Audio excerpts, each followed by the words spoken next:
Hi everyone, it's Ann. Today we're going to take a look at an older deck called Goetia Tarot in Darkness. It's been out since 2021, summer, July 8th, 2021, according to Amazon. I'm recording this at the tail end of December 2023. It is the complementary deck to the Notoria Tarot in Light that I just recorded in my last video, and so I wanted to go ahead and do this companion. According to Amazon, you can use it together, complementary to each other, or you can also use it as a standalone deck, and it's part of the esoteric lore of the Lesser Key of Solomon. Supposedly Solomon wrote several books, and the first one is called Goetia, and that is and which is this, and it is Goetia is all the Goetia Tarot in Darkness reviews all the unconscious, is saying it is saying, also reviews that the unconscious is nothing if not a mirror of your true conscious self. And this one is quote unquote the dark deck because it's representing all the fallen angels or dark spirits or demons, whereas the Notoria represents all the angels of light. All right, so there's a light and there's a darkness, and we all have heard of the story of Lucifer, how Lucifer fell from grace, blah, blah, blah. So I didn't realize, but there is a whole host of dark, quote unquote, dark angels or demons. All right. So normally I don't usually buy a lot of dark decks, but since I got the light one, I thought I'll go ahead and get this one as well. And the illustration are well, even though it's dark, black and white and gray, but it's it comes in this hard case, 2-part box. The top comes off. It's by Lo Scarabeo. On Amazon it says it's also by Llewellyn, because Llewellyn is the distributor for Lo Scarabeo in the United States. So Goetia Tarot in Darkness, Lo Scarabeo. All right. And it does come with a title card and Lo Scarabeo marketing card, and then the guidebook as well. And the same setup as I mentioned, if you watch the Notoria and Light walkthrough that I did in the last video. When you order the deck, when you first purchase the deck, it's in order of the angels, and the angel's name, number, and I reorganized it and I put it into the tarot order. So the guidebook comes in English, Italian, Spanish, and Portuguese, and it's semi-gloss pages. And I saw a chart. Yeah, so here's the chart.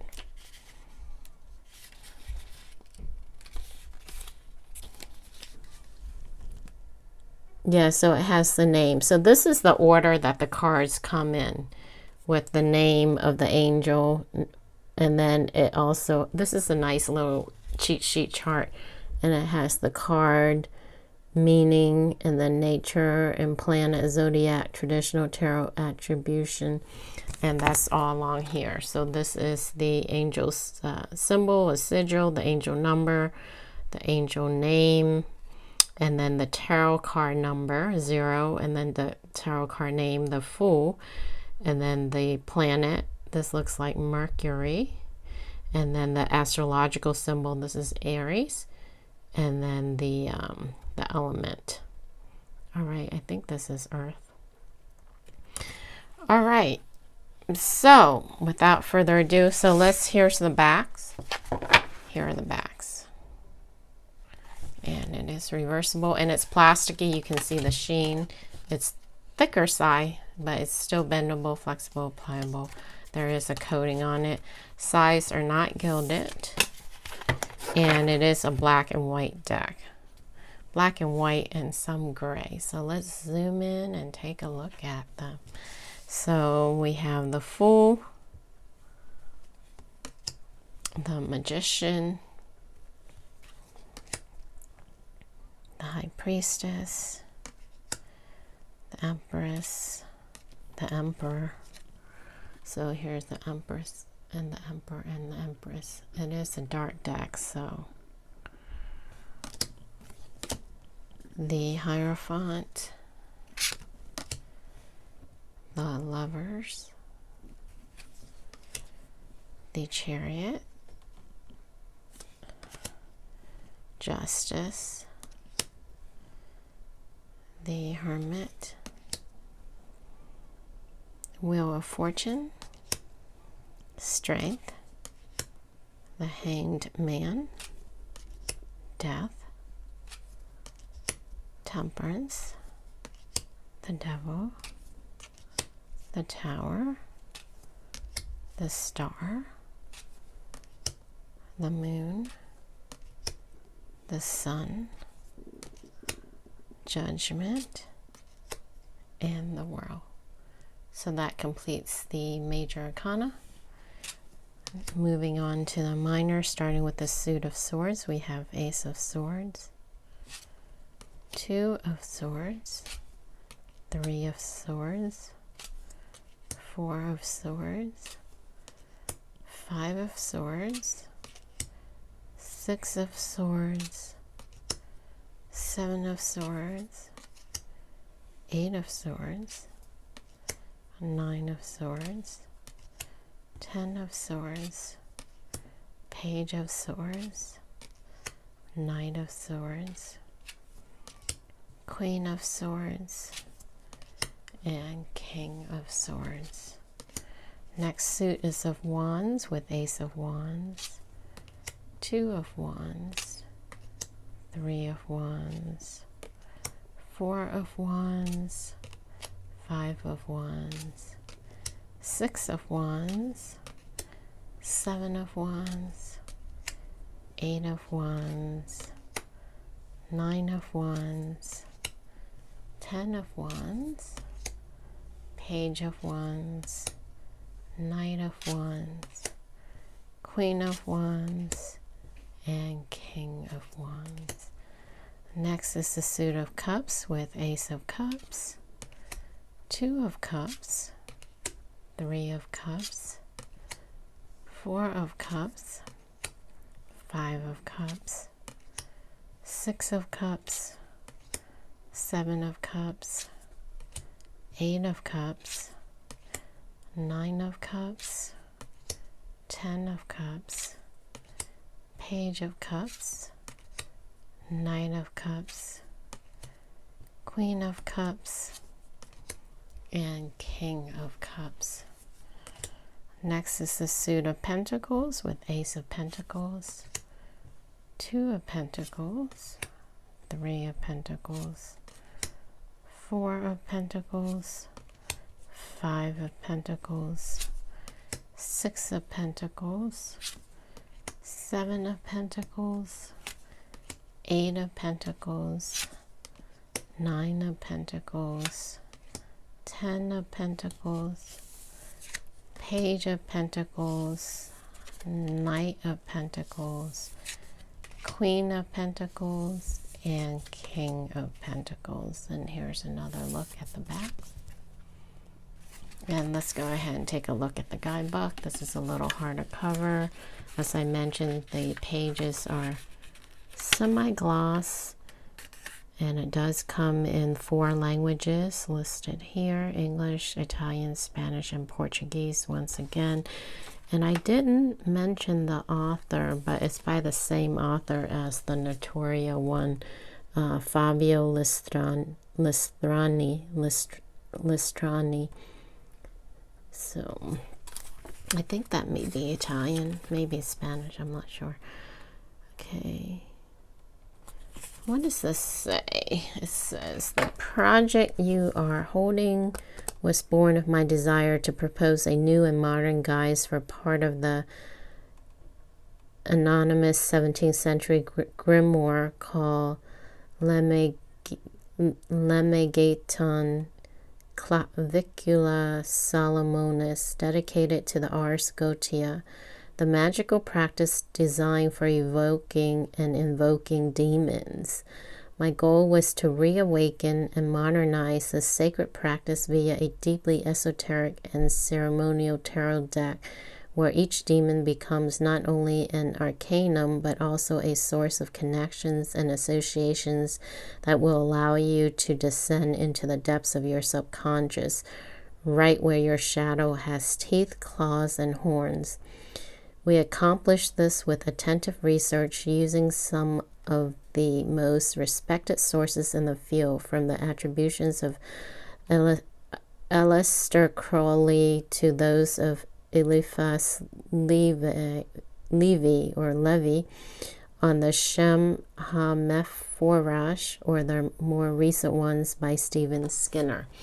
Okay, so his intention, even though this sounds dark and gloomy, his intention is to help us work with our shadow side, or the side of us that we suppress or repress or are not aware of, the subconscious side. There is no reason to interpret this descent or quote-unquote fall in a negative way. I didn't even read that yet, but I was just summarizing this top paragraph. Demons are in fact a great deal closer to us than any god or divinity, but unlike gods and divinities, they have no unfathomable motivations, gratuitous hatred, or mysterious reasoning. A demon is our direct reflection that feeds on our emotions and takes its image from them. Thus, if we face it with fear and hatred, it will be terrifying and abominable. Whereas, if we face it with humanity and respect, it will be humane, respectful, and completely at our service. Very interesting. Evil in and of itself does not exist. It is merely an absence of good. The search for our brightest light must go through the deepest darkness. The night is darkest just before dawn. And that's by the author Fabio Listrani. Goetia Tarot in Darkness. Free me, O Lord, from the terror of hell. Liberate me from the darkness of the abyssal larvae. Foul spirits I do not fear. Into their abysses I descend to search for them without fright. I will impose my will upon them as law. To the night I shall say, generate the light. Rise, O sun, moon, be white and bright. To the infernal shadows I speak without fear. I will impose my will upon them as law. Horrendous is their face, their shape strange. I wish for the demons to return angels when as a horde they heed my call. To unmemorable monsters I speak without fear. I will impose my will upon them as law. Those shadows are the errors of my frightened sight, but only I can heal their lightning-struck beauty, for into the abysses of hell I descend without fright. I will impose my will upon them as law. So since the days of old, the Goetia has always represented the dim and obscure counterpart of the luminous and divine field of liturgy. I'm not sure how to pronounce that. Theurgy was set on evoking divinities via a series of rituals, gestures, formula, or symbols. Throughout the centuries, there have been many attempts to classify and use these spirits following certain criteria, such as the nature of the demon, their rank in the hierarchy, or their domain. These attempts feature in various manuscripts of uncertain origin, such as the Book of Abramelin, Le Dragon Rouge, de Occulta Philosophia, the Lantern of Light, and many others. In the Middle Ages, however, the difference between the two practices, Goetia and Theurgy, became increasingly less discernible. The very etymology of the word Theurgy, to act like a god, makes the practice sound like an affront, a presumption, or an offense. something incredibly similar to the concept of Lucifer, he who not only refused to submit himself to God, but even tried to rise to his level. Moreover, with the onset of Christianity, it was unacceptable for this practice to be available to all, free and open to the people. It had to be mediated by the proper hierarchical class made up of priests, bishops, cardinals, or popes, who otherwise would have lost most of their utility and purpose. For this reason, all these practices were forbidden, considered unacceptable, malignant, and pagan, and all quote-unquote demons were considered to be much like Lucifer, fallen angels, corrupted and corrupting, horrible and shape-shifting. Consequently, this art took on the derogatory name of Ars Goetia. This is very interesting. This practice made a reappearance in a 17th century grimoire called Le Megaton Cavicula Salomonis, the Lesser Key of Solomon, attributed to King Solomon. The Ars Goetia reach us today thanks to this grimoire, taking on new, more or less altered or lengthened forms throughout the centuries, like in the Infernal Dictionary of Jack Auguste Simon Colin de Plancy, 1818, or the more recent Bible of Satan by Anton Sedor, author Levey, 1969, Shadows and Demons. With this book, we would like to propose or merely suggest a point of view on demons that is foreign to superstition, to religious or popular tradition, which have often transformed them into evil entities with the single purpose of influencing mankind in a negative manner, corrupting us, leading us astray, and in the worst and most folkloristic hypothesis, even entering our bodies to use us as puppets for their own nefarious purposes. What you will find in this book is a more laic conception, if you will, or better yet, a psychological one of their nature and their influence, a conception that benefits their original role, where a demon was nothing but an intermediary between man and God. In Greece, especially, they were considered to be forces that could elevate man, intermediaries between the high and the low, especially when conscious. Rational and logical thought was no longer enough, but they were also seen as beings that watch over man, sharing his sentiments.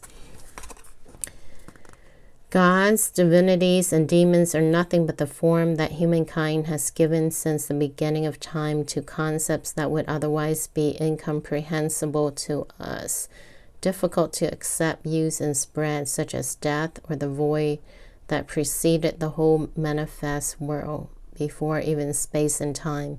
This form has evolved, differentiated itself, becoming ever more complex and articulated alongside the evolution of man throughout the centuries. We went from the first representations of the sun and thunder, perhaps crudely etched out with improvised tools in a cave, to giving them not only anthropomorphic features like those of Ra or the son of Odin, Thor, but even complex familial webs like in the wonderful Hindu religious iconography, often associating everything with more synthetic and schematic symbols. To better understand this concept, we merely need to drink of how we use this method in mathematics, physics, or chemistry. In these sciences, the use of symbols and schematic representations is useful not only for summarizing and understanding vast compounded concepts, but also for articulating them, combining them in ever more complex operations and formulae, with the goal of applying them in practical everyday life. This is very interesting, you guys. So I'm not gonna read the rest because there's still a lot more, but I just want to give you guys a little taste of the guidebook and the author's intention in creating this. We have Kabbalah and the Tree of Life, the Culipath and the left hand path. Okay. So in Jewish Kabbalistic tradition, demons are tied to Tree of Knowledge, the complement and shadow of the Tree of Life in its 10 Sephiroth, featuring Lilith, Gamaliel, Samael, Arab, Zakrak, Thygerion, Golak, Scab, Esheba, Sateriel, Gagiel, Twimio. Interesting. All right. The subconscious and the use of symbols. So there's a lot in this book. The structure of the deck. Each representation you will find in this project not only introduces a new visual interpretation of the 72 demons of Ars Goetia, but also a whole series of more or less traditional association marking use of different authoritative sources which will connect these fallen angels to other fields as well, such as astrology, planets, and tarot, translated symbolically on each card. Every symbol related to a zodiac sign, a planet, as well as to the demon sigil itself, or its representation, is not simply a compendium that will characterize in detail the character of each spirit, but also a method to establish or understand our magical intent, which will work well only if our subconscious is trained to automatically recognize these representations.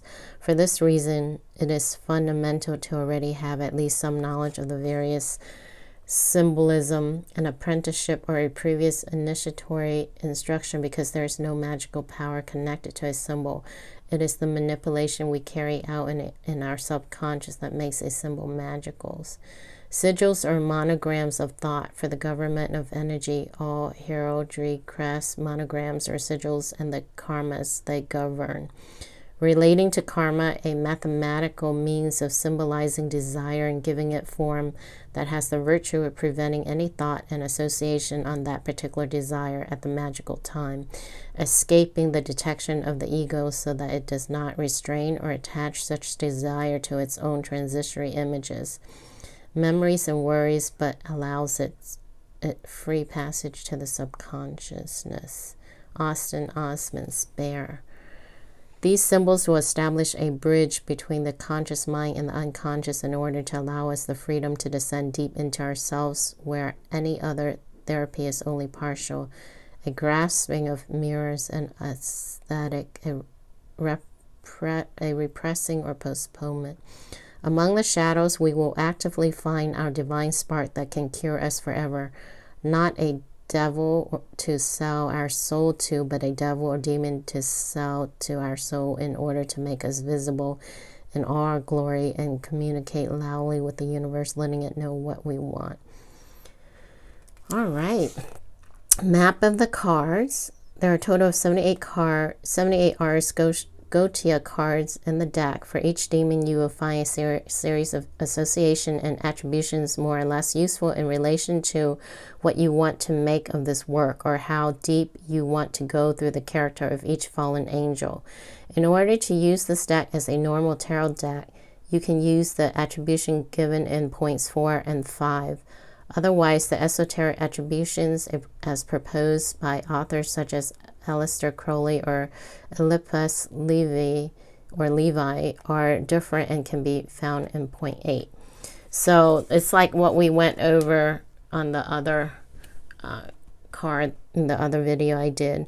So 1 is the sigil, so it's at the top corner. So 1 is the sigil, then 2 is the original number by which the demon was classified in Lemegeton Cavicula Salomonis, the lesser key of Solomon, which in this case is 71.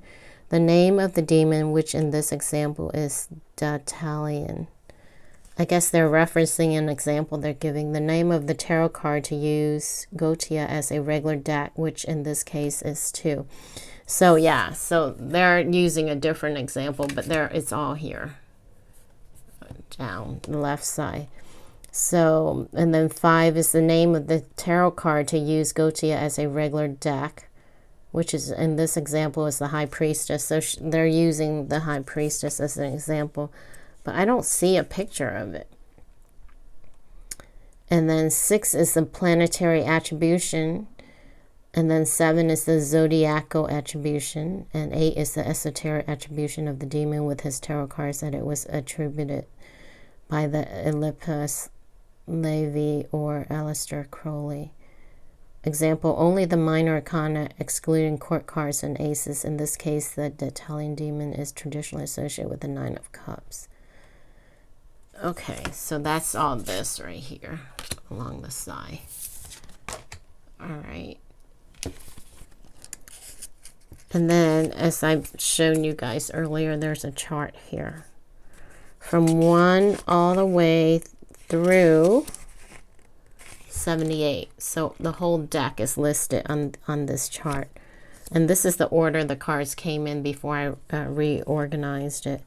So 1 is Baal, that's the name of the angel, and then the tarot card associated with that is King of Wands, the meaning, creative expression, nature, adaptive control. Planet is the sun, zodiac is Aries, traditional tarot attribution, Wands. All right, so there's this handy dandy quote unquote cheat sheet chart for you here. This is really helpful. This is a good chart. And then that's it. And that goes into the same thing, but in a different language. So that's all the write-up that's here, just this section. But as you can see, I mean, it's very informative. And there's a lot here. And I didn't even read it all. So very, very interesting. If you're looking for a deck to do shadow work. Or working on healing, you know, subconscious self or what have you, you might want to look into this deck, check it out if you don't already own it, and if it's something that you resonate with. So this completes the walkthrough for the Goetia Tarot in Darkness deck. So I will link the video I did yesterday, the Notoria and Tarot in Light, for those who are interested if you have not seen that video yet. So as usual, I will put the link in the description underneath the video for those that are interested in checking out the deck, buying it, or reading more about it. So as usual, thanks for watching, and I will catch you again on the next video. Bye.